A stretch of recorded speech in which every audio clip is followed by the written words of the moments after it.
বন্ধুরা, কেমন আছো? আশা করি সবাই ভালো আছে। নতুন একটা ব্লগে নিয়ে চলে এলাম।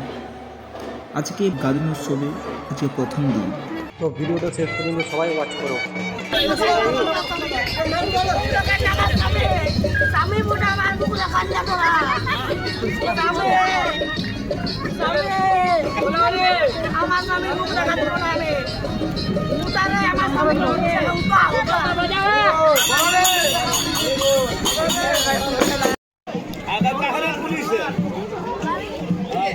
পুলিশের আগে